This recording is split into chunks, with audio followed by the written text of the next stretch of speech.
talking now. Appreciate Adam reaching out and helping out an old broken down guy.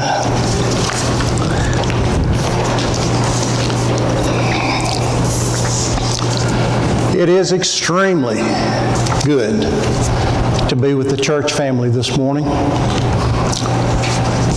couple of weeks ago, Rick Jones basically threw me under the bus. He stated that it was my idea for the elders to speak to the congregation. At the time, that was my strong belief. As the day came nearer, I'm not sure it's quite as strong as it was when I talked about it earlier.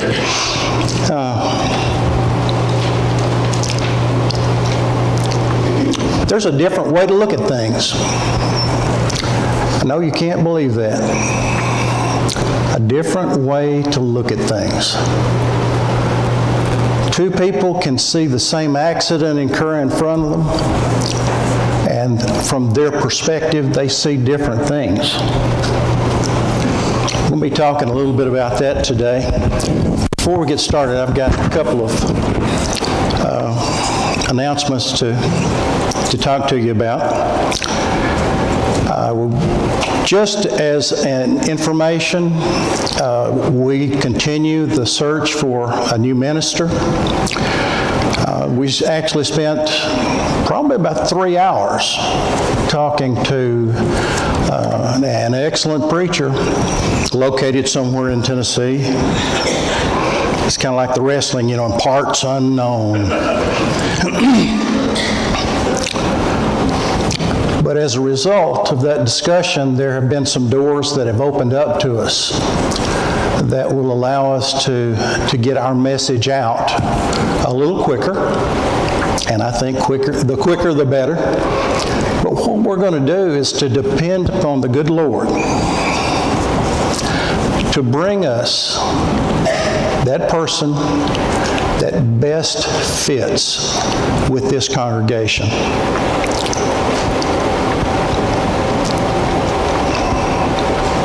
We're simply going to trust in the good Lord and look at the kind of the situation that we're in through eyes of faith in God.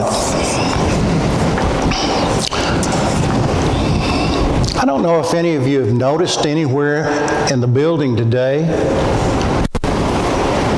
but has anyone seen one of these little, look up on the window maybe. Oh, there could be, yeah, bulldog, look over to your left there. There's a few of these scattered around the building, some of them in places that you wouldn't think about seeing Jesus. A little Jesus.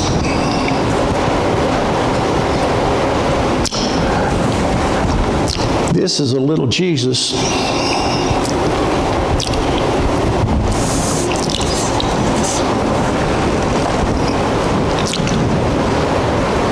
We had a class of our young kids that have gone around the building and put some of these out, with more to come. But if you see one, you're welcome to reach up and get it. There are going to be some more that will be put out over a period of time. But think about the statement, a little Jesus goes a whole lot of ways.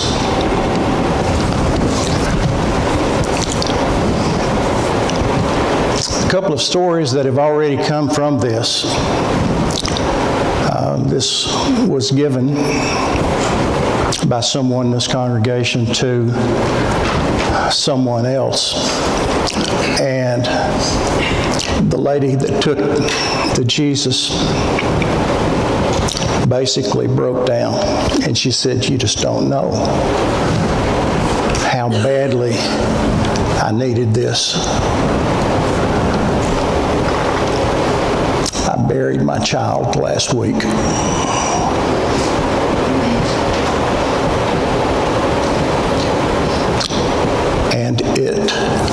made such an impression on this person that she spoke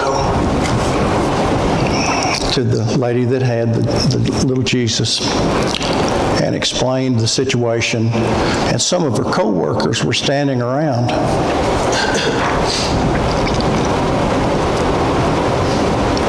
And they said, you didn't tell us about this. We just thought you were out on vacation. And she said, no. I needed this very badly. I needed this little Jesus, a little bit of Jesus to help me through and to take the next step. Sometimes the only Jesus that someone comes into contact with is the Jesus that you and I have in our heart. They may not have been raised going to church every time the doors opened. They may not have been whatever the case might be. But if you can see Jesus in someone else's life, sometimes that makes a big difference in their life. But thanks to the kids that have gone out and the little Jesus is out, a little Jesus can go a long way.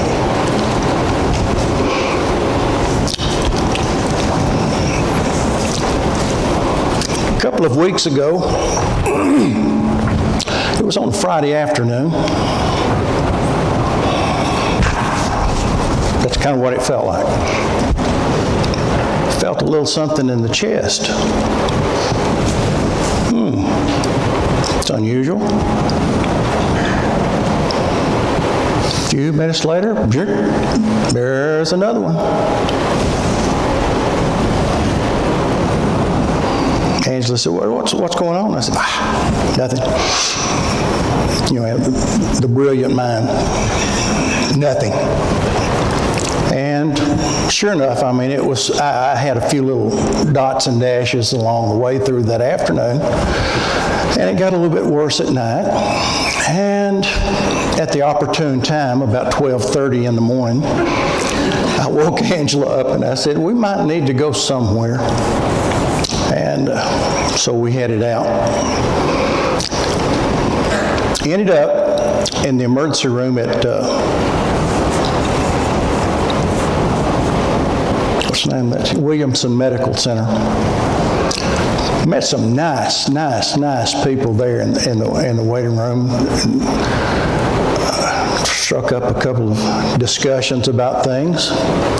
They called me back, wheeled me back. They started hooking stuff up to me and taking blood samples and so on and so forth.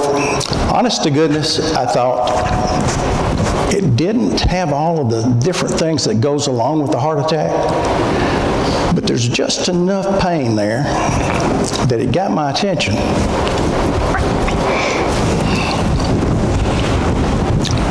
After about an hour, they got me a room fixed up, and here we go off to the room. I kind of misspoke there. Angela walked into the room, and I rolled into the room. And the first thing that I noticed was, this feels so good in here. It's cool. It's cool. And Angela said, I'm already freezing. Anyway, they came in, put all these wires on these little sticky things, you know, all over your chest that you eventually have to pull off and pull out. Wires going in all different directions, you know. They were keeping up with me, knowing what's going on. They came in, and I don't know, some of you have cooked turkeys, deep-fried turkeys, and usually what I use is a syringe is about that long, about that big around. You know, get that garlic butter in it and inject it. Well, they got a mistake. They made a mistake because that's what kind of IV they tried to stick in my arm. Boy, it hurt.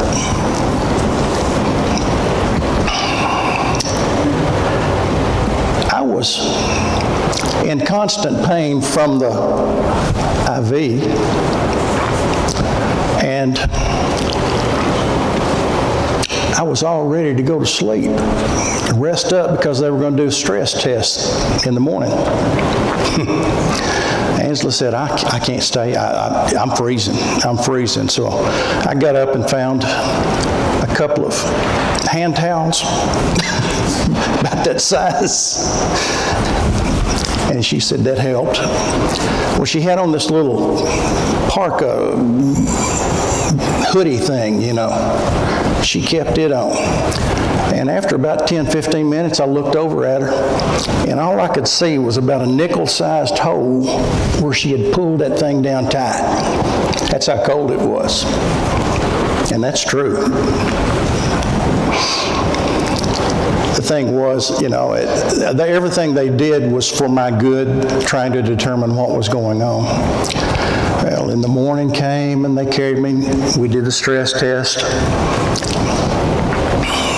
Came back, went back to the room. A doctor comes in, says, well, Mr. Riley, you have not had a heart attack recently. You have not had a heart attack. But I can't tell you what the pain was. Which that was fine with me. All I heard was it wasn't a heart attack.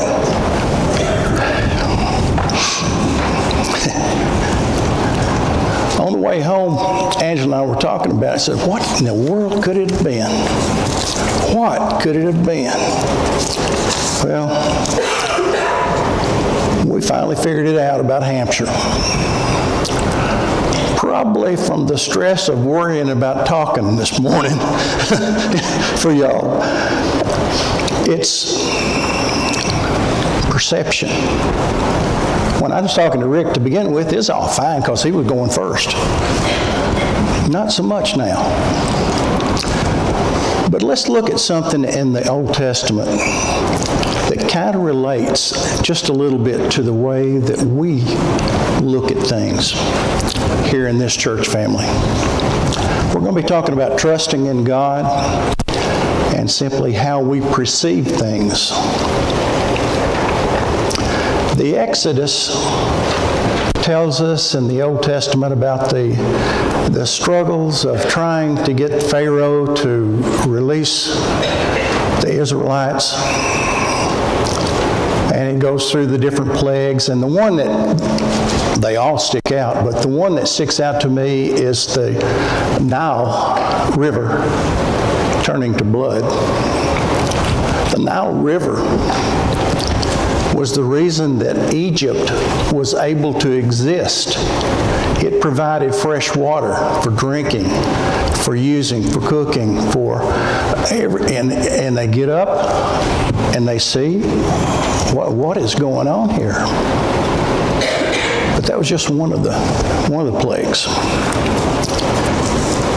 Finally, the Pharaoh says, after the firstborn was taken, he said, "Go on. Get on out."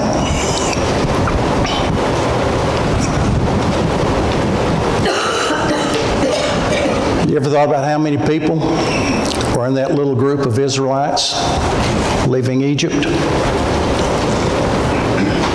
600,000 fighting age men. 600,000 fighting age men. Wives, children. I read somewhere where it was probably around 2.4 million people. Now, I don't know what you think, but, for a long time when I talk about the Israelites leaving Egypt, there's a pretty good little wad of them. But 2.4 million people. Wow. Now, you can look at me and tell, probably one of the first things that I would have thought about was looking around at all these people, how little food there was amongst all of us.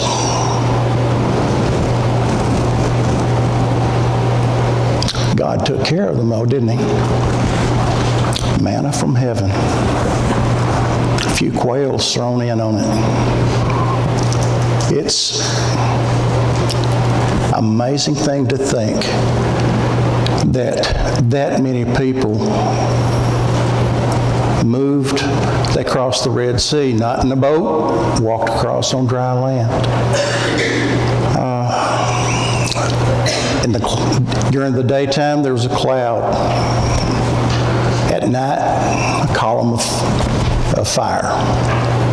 They could travel day and night if they wanted to. God provided. You would think that a group of people that had come away from Egypt as former slaves, basically, and had been exposed to all of these things, wouldn't question anything. Wouldn't question anything. God had provided water, food, direction, to more than just a few hundred Israelites.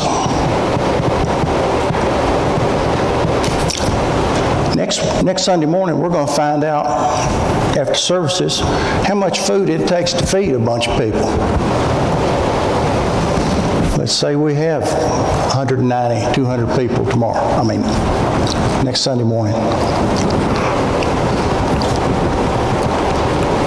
Takes a lot of food. Steve will be over there on the beverage table, and he'll have gallons of iced tea, and he'll have drinks of this kind, he'll have water, and so on and so forth. And we're going to have some barbecue pork, and we're going to have some chicken, good food to eat, but it'll be for a couple of hundred people. How much food do you think it would take for 2.4 million people? I can't imagine. I can't imagine.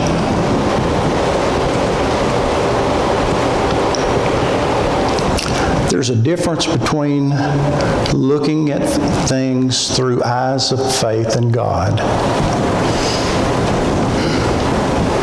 and looking through eyes of fear. Numbers chapter 13. The Lord said to Moses, "Send some men to explore the land of Canaan, which I am giving to the Israelites. From each ancestral tribe, send one of its leaders." So at the Lord's command, Moses sent them out from the desert of Paran. All of them were leaders of the Israelites. These were their names. Now, there's lots of names to try to say in this group. I'm just going to kind of cut it down to the people that actually were part of the spies. From the tribe of Reuben, Shammua. From the tribe of Simeon, Shaphat. From the tribe of Judah, Caleb. You might see that name again here in just a few minutes. From the tribe of Issachar, Igal. From the tribe of Ephraim, Hosea. From the tribe of Benjamin, Palti. From the tribe of Zebulun, Gadil. From the tribe of Manasseh, Gadai. From the tribe of Dan, Amiel. From the tribe of Asher, Sether. From the tribe of Naphtali, Nabai. From the tribe of Gad, Gruel.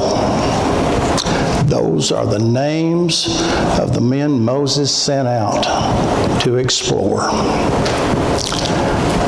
And now in that 16th verse, the last part of that verse said, not in parentheses, but in quotes, Moses gave Hosea, son of Nun, the name Joshua. Hosea means salvation. Joshua means the Lord saves.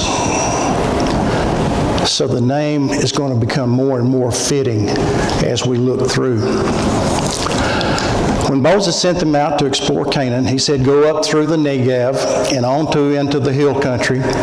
See what the land is like and whether the people who live there are strong or weak, few or many. What kinds of land do they live in? Is it good or is it bad? What kinds of towns do they live in? Are they unwalled or are they fortified? How's the soil? Is it fertile or poor? Are there trees in it or not? Do your best to bring back some of the fruit of the land, because it was kind of in the middle of the summertime and it was the time that the first grapes became ripe. Moses gave these instructions to the 12 spies so that when they came back, everyone would know a little bit more about what they were going to be facing. Was this God's idea to send out the 12 spies? No, it wasn't. God kind of knew what was going on over there. He didn't have to go out and look. He knew what was going on, where they were, where the people were, what kind of land it was. He knew everything about it. But if you put yourself in those Israelites' shoes or sandals, what has to be going through the back of their mind? Now, I know, I just hear them talking. Chris, the Lord said He was going to give it to us. But I just wonder, how many people are actually out there? They questioned it. The Israelites questioned it. And so they talked to Moses. Moses talks to God. God said, that's okay. Pick out somebody from every tribe, send them out. They went up and explored the land from the desert of Zin as far as Rehob. The journey began down in the southern part of Israel and went all the way up to Rehob. It's a journey of about 250 miles. 250 miles. And it took them 40 days. That's about 12 and a half or something like that miles a day, average.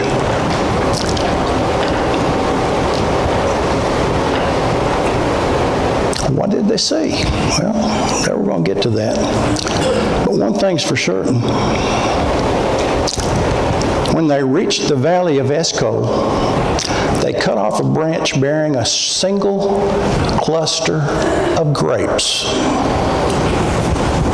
We're talking about one of those things about like that. Single cluster of grapes.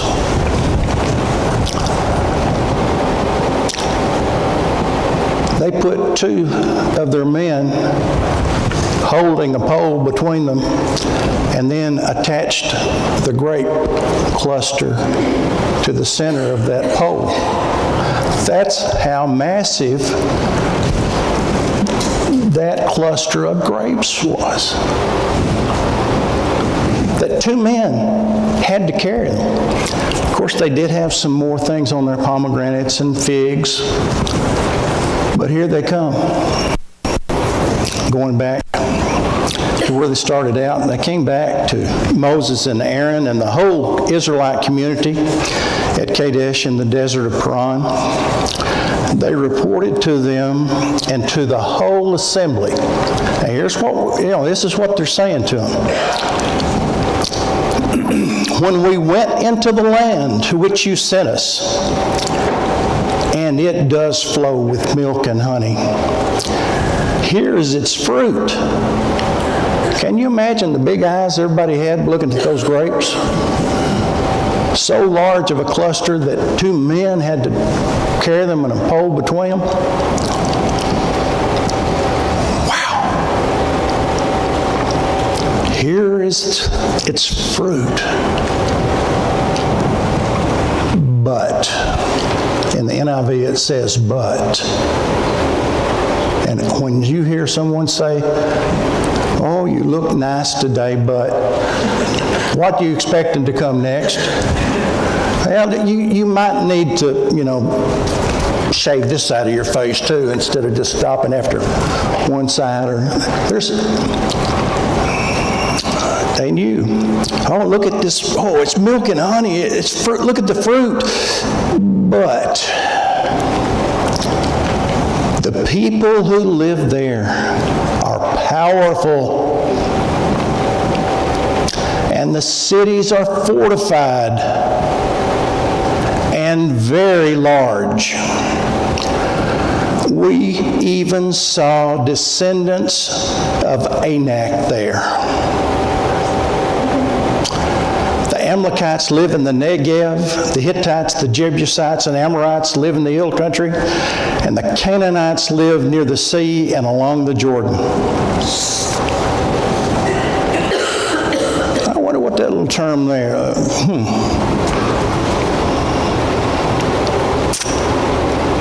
Descendants of Anak.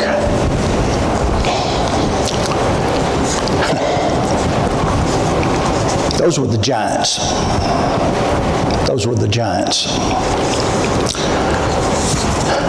The first part of the report that everybody gave was basically the same. Oh, land flows with milk and honey, but they're big, they're strong, walled cities, big cities, so on and so forth. Verse 30, then Caleb silenced the people before Moses and said, we should go up and take possession of the land, for we can certainly do it. Now, did Caleb and Joshua say the same thing as everybody else, the other 10? Absolutely. What was the difference between them, Caleb and Joshua, and the other 10 spies? The way that they looked at things. Joshua and Caleb looked at what they saw when they went out into this territory through eyes of faith in God. God said He's going to give it to us. Let's go get it. God said He was going to give it to us. Let's go get it. And I can see Joshua over, yeah. And then I can see everybody else going, who, me? The difference in our perception makes a huge difference in how things turn out. We read off the list of names of all those spies. There were 2 that were a little different. Caleb wasn't even, we're in the middle of an election, see, he wasn't even a registered Israelite. I didn't know that for a long time. Caleb was not even an Israelite, but he was in a different group of people that was close to a group of Israelites, and through time became a part. But he wasn't born that way.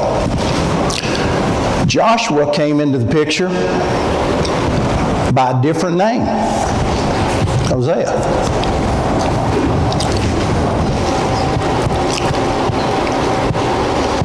We hear about these 2 individuals later on. Joshua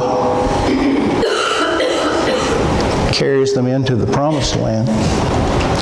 Caleb, at 85 years of age or 80-something years of age, stands up in front of everybody and said, God gave me the hill country and I'm ready to go. I may be 85, but I'm still strong. And God is still with me. Now, I don't know about you, but that, not 85 yet, but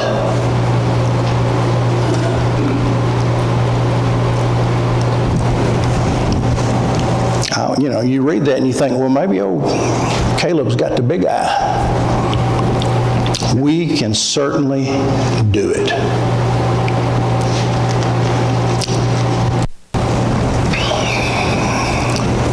Do we ever see a situation like this in our lives where we're looking at things not through eyes of faith, but through eyes of fear? Back in a far, far long ago day, high school football, Mr. West was the coach, Coach West, and every year he wanted to play a good team from Nashville. So we'd usually go to Nashville, we'd play DuPont, whatever, TPS in this particular case.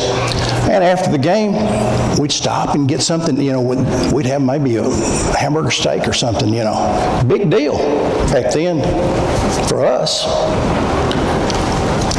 Well, it just so happened that, I think it was my junior year, we take this trip to Nashville, playing TPS. TPS was ranked as the number one team in the state at our level. That's good enough. They had a 270-pound defensive tackle. 270 pounds. Back in that day, he was much of a man.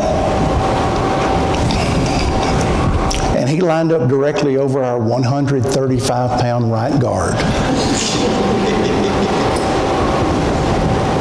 It ended up before that game was over that every time I couldn't stay in the pocket to pass the ball, and we started calling sprint out passes, where you run to the side. Well, poor old Jim was getting hit so hard every time, and he just kind of end over end, and I just started ducking and going that way. They had a running back that was all-state. His name was Jay Bonds, and this guy was a runner. Oh, he was a runner. He broke one that was probably 50 or 60 yards. He crossed the goal line and I was in chase. I was on about the 25, trying to catch him. Well, I just kept going and kept going and kept going and kept going, and finally I caught up to him after he turned around and started walking back toward the bench. But that didn't stop me. I hit him. I brought him down. And then we went 15 yards back in the other direction and started over again.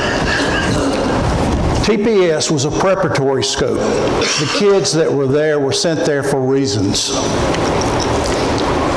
I told my wife earlier today, I said, when we got off the bus, we were just expecting a football game. Well, there was two lines. Both lines, guys lined up there, and they were all picking their teeth with their switchblades and knives and what else. Now, you talk about having an influence on a man. I'm thinking, is there another quarterback? Is there another quarterback? Somebody take my place. We got on the field, warming up, and then they came onto the field, warming up. The field did this. We were on this side. They were on the other side. And they were huge. Their linemen were huge. I told you about the 270-pound All-State guy. They were all about that size, it seemed like. Our biggest guy weighed almost 200 pounds. they had their what do you call it, Jill? The mascot was a horse. They were the Raiders or some such. Mustang, yeah. They were Mustangs, I believe. And they had this kid on that horse, and every time they scored, this guy would, right in front of the home stands, would just bzzz, down the field and come back, wide open. By the end of the game, the poor little horse was so tired he could just barely walk. And this comes from the Bible, we seemed like grasshoppers in our own eyes, and we looked the same to them. I could bring up several different things in my lifetime where this fits. We looked as grasshoppers to them, and we seemed to look the same to ourselves. Let's be honest. Let's picture ourselves standing in that desert.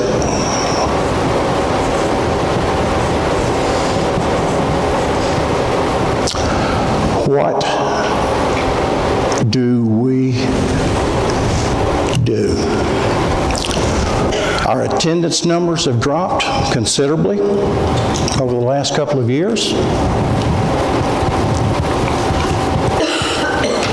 We do not have as many in our classrooms now as far as our younger children now like we'd like to have. We can look in a lot of different directions and make a lot of different negative statements or observations. We can complain about how bad things are. But I want you to think just a second. I want everyone here to completely and totally commit themselves to looking at life through eyes of faith in God. Faith in God. There's a bunch of empty seats here. We can see that. We know that. But it's up to us. Are we going to look at the situation through eyes of faith in God? Or are we going to look at this situation through eyes of fear? For me and my family, we choose to look at this through eyes of faith in God. We're going to get busy. We're going to start talking to people, to our neighbors, to our friends, to our relatives, to anybody we see on the street. We're going to mention and share a little Jesus with folks.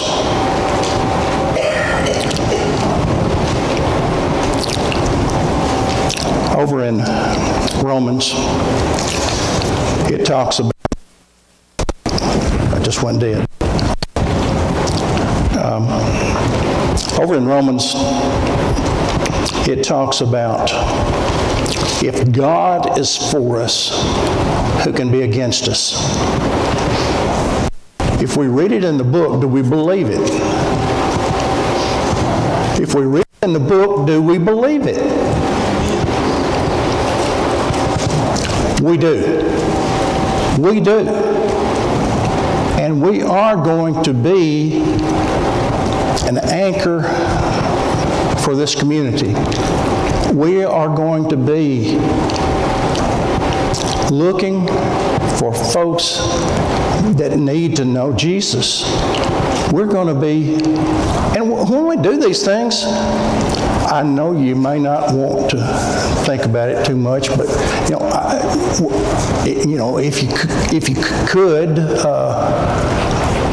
maybe you could come to church with us. No, be happy about things. Be excited about it. That's catching. That is catching. And we need a good dose of it. We need a good dose of it. What a day it will be when we all look at life through eyes of faith in God. Do you need to make a change in your life this morning? If you want to be baptized, or if you have needs of prayers, would you please come as we sing? Everyone